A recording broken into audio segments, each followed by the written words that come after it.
Hey everyone, it's Thomas Metal Tech and Play here. Some of you know me as Thomas in Alpha Block Studios, and I wanted to cover a topic that some of you may be wondering my opinion about, and well, we're talking about the Miller era today. So let's start off where the whole thing started with Hero of the Rails, when the show first switched to CGI. It was a really good special. I mean, Martin Sherman, Togo Igawa, Ben Small, and Keith Wickham all did a fantastic job, as did the rest of the cast. Spencer made a good antagonist. I'm glad it was him as opposed to Diesel, although I don't like Spencer as a character. He did a good job there, though. Bravo to Matt Wilkinson and Glenn Rage for their good performance. And,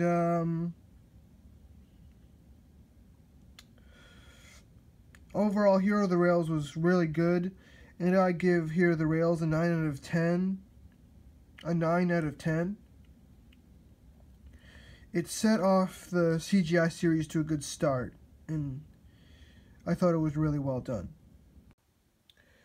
Okay, now we're going into season 13. It was a really good season, despite a few bad ones like Slippy Sodor or The Early Bird, as I mentioned in another video. Link in the description if you want to check it out. And season 13 was pretty good and experimental. My favorite episode from that season is definitely Time for a Story, which I think was really well done, although I also like Snow Tracks, Double Trouble, and Tickled Pink. Although Cricky Cranky wasn't a really good way to start out the season. But overall, I give season 13 an 8 out of 10 because there were a couple bad episodes, but not too many, to be honest. Anyway, let's move on to our next part of the Miller era. Okay, next up we got Misty Island Rescue.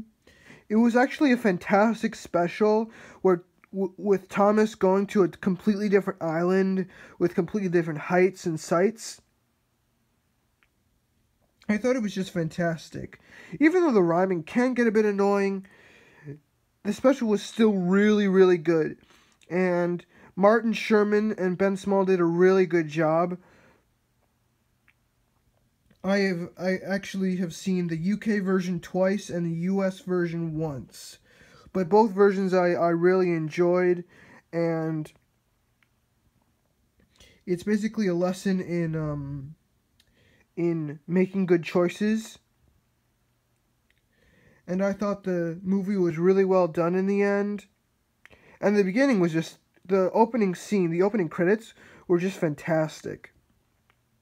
So overall, Misty Island Rescue gets a 10 out of 10 for me. A 10 out of 10. Okay, let's move on. Okay. Season 14. This was actually a really good season with many good episodes. My favorite being Pop Goes Thomas. Although some of my other favorites include Thomas's Tall Friend, James in the Dark, and Thomas's Crazy Day.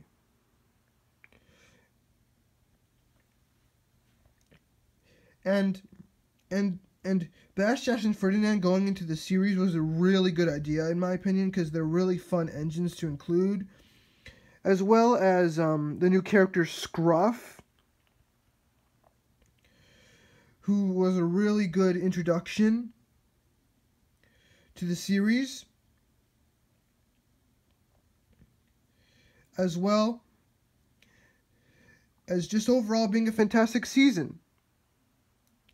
I give season 14 a 9.5 out of 10 because there were only a couple bad episodes, but the majority was fantastic, so that's why I give it a 9.5 out of 10. Okay, we're halfway through this review, and next up is Day of the Diesels. This movie introduced something new, having Percy as the main character. Now, this movie was really good and experimental, with Percy being the new character, as well as Belle and Flynn as the new characters, and Dan and Dart's introduction as well.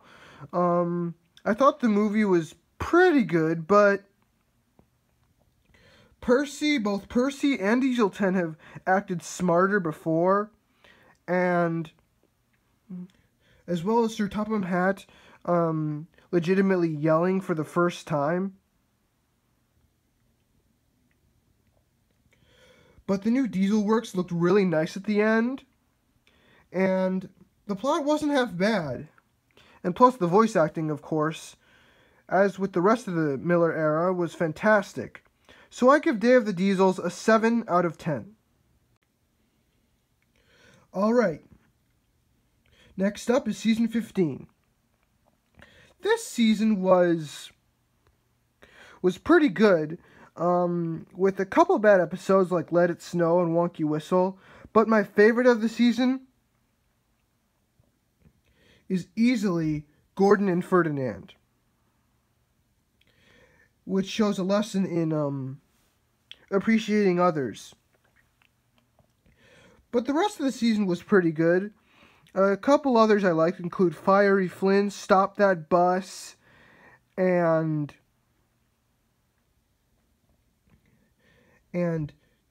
Percy's New Friends. But although most of the episodes were good, the season wasn't written too well, and season 15 is probably the weakest of the 4 seasons in the Miller Nitrogen era. So I'm giving season 15 a 7.5 out of 10. And so, for our final special of this review, Blue Mountain Mystery. Now this special was better than Day of the Diesels, although it's not as good as The Adventure Begins or The Great Race. So